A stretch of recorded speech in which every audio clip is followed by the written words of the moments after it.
बिस्मिल्लाहिर्रहमानिर्रहीम। अभी आप लोगों के साथ जो है वो टीट इंजरी का एक केस डिस्कस करने लगे हैं।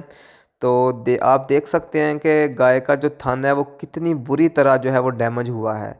तकरीबन आलमोस्ट इसके दो हिस्से ही हो गए हैं और दूध जो है वो रप्चर होकर टीट के नाल से जो है वो ड्रॉप वाइज जो है वो नीचे गिर रहा है।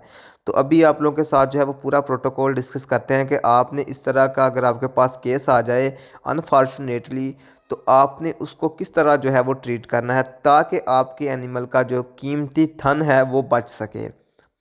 तो सबसे पहले आपने जो है वो एंटीसेप्टिक कंडीशन जो होती हैं उसको आपने कायम रखना होता है। उसके लिए आप पायोडीन का इस्तेमाल कर सकते हैं। हमारे पास पायोडीन नहीं थी, इसलिए जो है वो हमने टेराजन प्लस स्प्रे का इस्तेमाल कर लिया ताकि जो है वो एंटीसेप्टिक कंडीशन जो है वो उसको बरकरार रखा जा सके। उसके बाद जो है वो हम सर्जरी के ऊपर गए हैं, उसमें हम जो है वो सुचर लगा रहे हैं।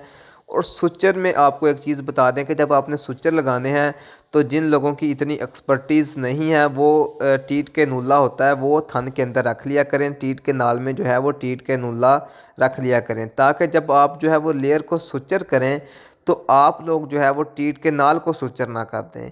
क्योंकि अगर आप जो है वो सुचर लगाने में एक्सपर्ट नहीं होंगे तो आपने अगर जो है वो टीट के नाल को सुचर कर दिया तो फिर आपका एनिमल जो है वो दूध नहीं देगा, क्योंकि उसका जहाँ से दूध आना था टीट के नाल के थ्रू वो तो आपने जो है वो सुचर लगा के बंद कर दी होगी। इसलिए आप लोग जो हैं वो टीट के नूला थन के अंदर रख के फिर सुचर लगाया करें।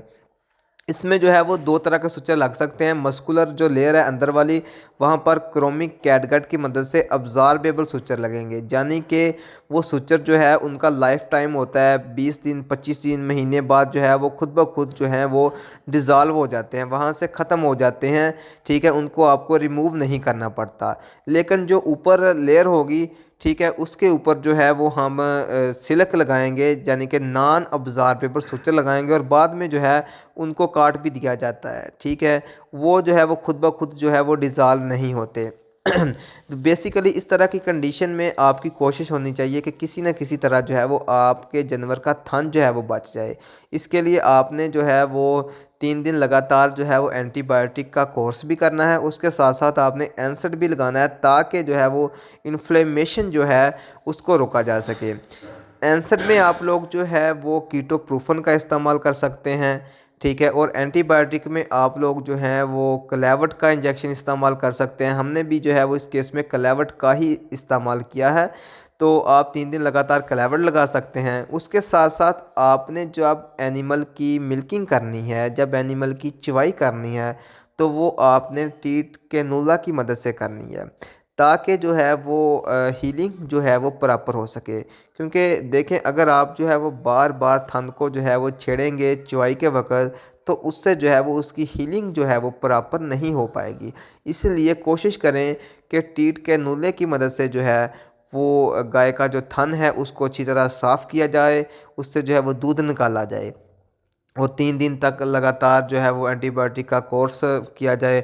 और अभी हम जो है वो फार्मर को बता भी रहे हैं कि आपने किस तरह इसकी मिल्किंग करनी है। टीट के नूला लेकर इसकी जो थन की ओपनिंग है उधर आपने इंसर्ट कर देना है और दूध जो है वो जानवर का खुद ब खुद ही निकल जाएगा।